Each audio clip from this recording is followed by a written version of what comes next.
Renungan Harian Alpha Omega Today dibawakan oleh Pendeta J.A. Mamahit.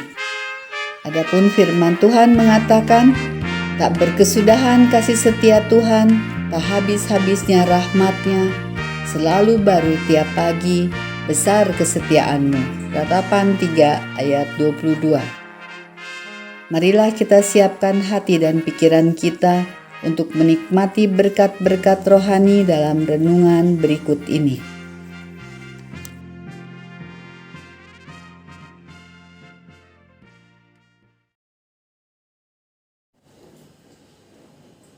Shalom sahabat rohani. Renungan harian Alpha Omega Today hari ini berjudul Hati Tempat yang Lebih Baik. Di dalam buku Ibrani pasal 8 ayat yang ke-10, firman Tuhan mengatakan demikian. Maka inilah perjanjian yang kuadakan dengan kaum Israel sesudah waktu itu. Demikian firman Tuhan. Aku akan menaruh hukumku dalam akal budi mereka dan menuliskannya dalam hati mereka. Maka aku akan menjadi Allah mereka dan mereka akan menjadi umatku. Kita berdoa.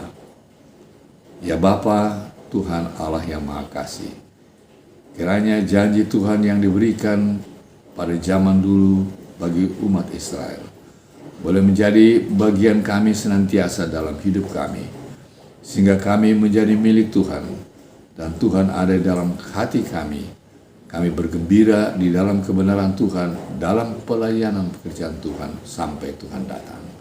Terima kasih Tuhan, dalam nama Yesus Tuhan kami. Amin.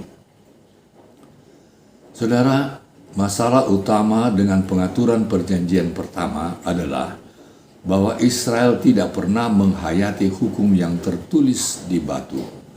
Ada beberapa memiliki semangat itu dan aturan tertulis yang ada dan Allah telah berikan. Tetapi mereka berprasangka dan memiliki rencana lain. Mereka ingin makanan dan kenyamanan. Mereka ingin hak istimewa dan kekuasaan. Mereka menginginkan status dan keamanan.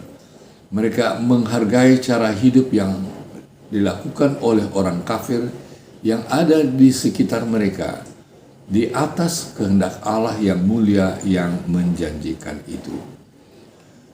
Ketidaktaatan mereka mengakibatkan tidak hanya kekalahan militer dan penyakit fisik, tetapi juga mengakibatkan kemunduran sosial, kemerosotan intelektual, dan penipuan diri yang kotor.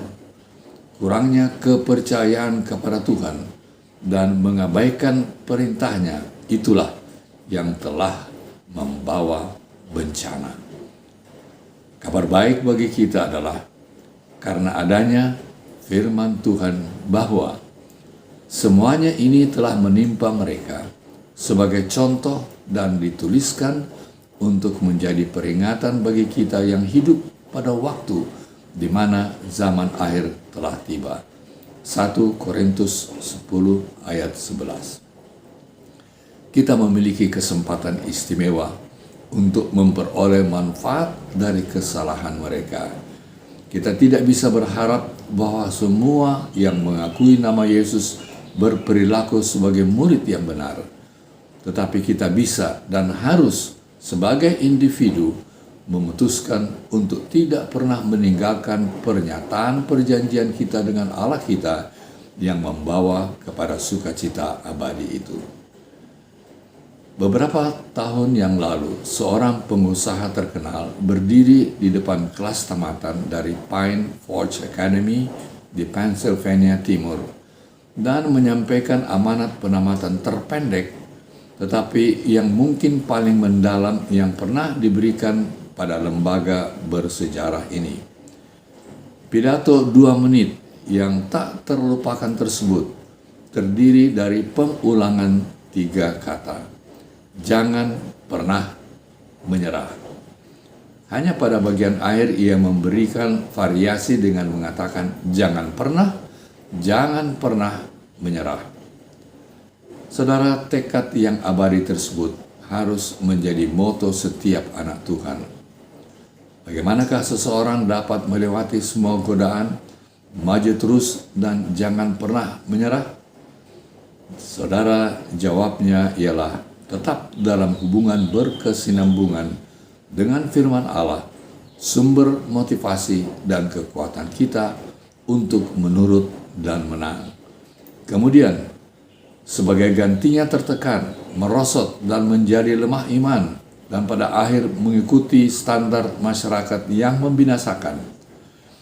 Melalui berpegang teguh pada firman-Nya itu, kita akan berhasil dalam kesetiaan, dalam kehormatan, dan menang dalam menjunjung tinggi etika hidup Kristiani bersama Tuhan kita.